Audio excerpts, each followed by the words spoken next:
We need to talk about basketball as the Houston Rockets reach the All-Star break later this week while right in the thick of it in a battle for position in the NBA Western Conference. Kris Gardner covers basketball and owns the Houston Roundball Review. Kris, welcome back to Houston Matters. Thank you very much. It's always great to be here. The Rockets just won a big game Saturday, defeating the first-placed Oklahoma City Thunder 112-106. The Thunder still 7 games ahead of the Rockets and own the best record in the NBA at 40-13. Would you characterize Saturday's victory as a statement game for the Rockets? I don't believe in statement games in February. It was important to win the game. How they did it came from behind, down, I think, by as much as 15 points. The way they did it got back to Rockets basketball, physical, defensive basketball. They stopped turning over the basketball, which is important. That's how they got behind by so much in that first half.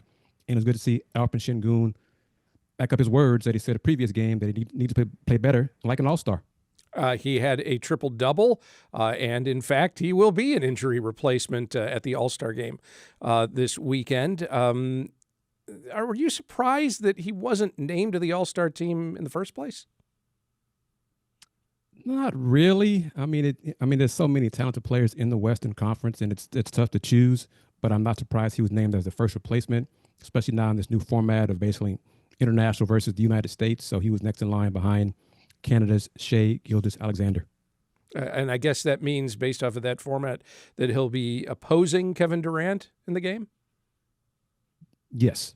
So, I mean, it's NBA is trying to boost ratings for the All-Star game. So this is the latest machination of them trying to generate interest in the game that's just fallen off a cliff in terms of ratings because the players don't play as hard as they used to. Every league seems to deal with this with their All-Star games, Pro Bowls, and the like. The trade deadline just passed, and the Rockets were just one of 3 teams not to make a move, despite the fact that Fred VanVleet and Steven Adams are both injured and done for the year. Did that surprise you at all? It surprised me somewhat, but they are so up against the first salary cap apron. So general manager Rafael Stone really kind of hung his hat on that was the reason why they did not pull off a deal. I think they may try to get somebody in the free agent buyer's market before playoff rosters are finalized March 1st. So that's probably their next option. But they really are going to ride with the guys they have on the current roster. ESPN reported in recent days that James Harden was interested in returning to the Rockets, but the Rockets were not interested in having him return.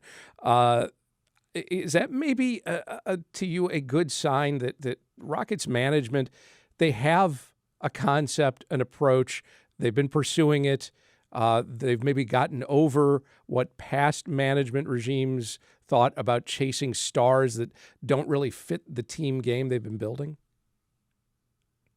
Not really, because you look, they acquired Kevin Durant. But Okay. the way James Harden left the Rockets, he burned a lot of bridges. You know, how he did it, what he said, his words and his actions. I was glad to see the Rockets decide not to take that step back and open the door up and welcome him back because it was time to move on. Thank you, James, for your time here. You're great here, but no, sir, you can't come back.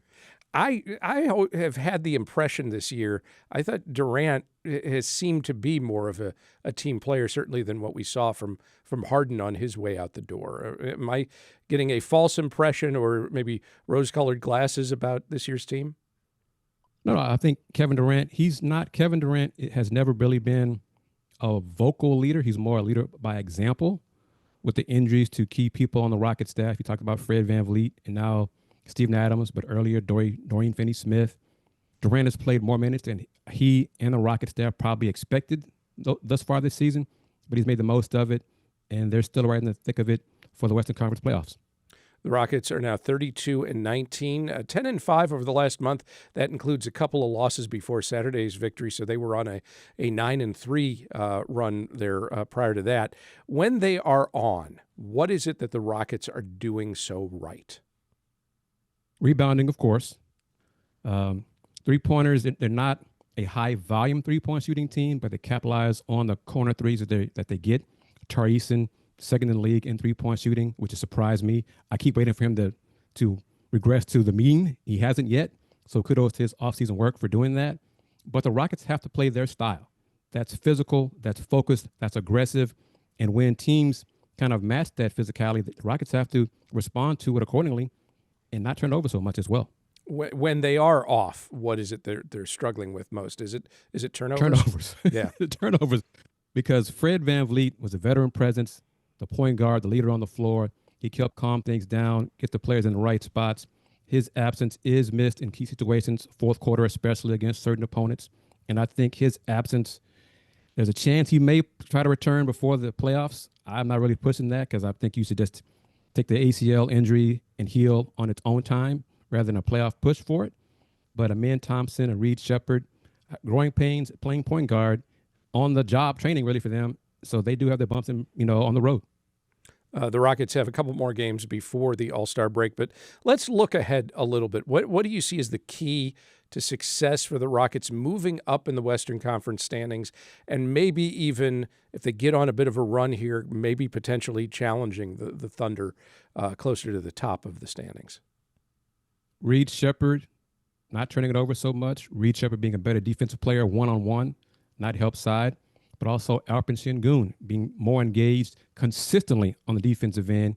He has to bring it every game. He can't afford to take, the Rockets can afford for him to take games off where he goes through the motions. If his offense, if he's missing shots, he cannot let that affect his defense. He has to impact the game in other ways for the team to win. Kris Gardner covers basketball and owns the Houston Roundball Review. Kris, as always, thanks for talking with us. My pleasure as always.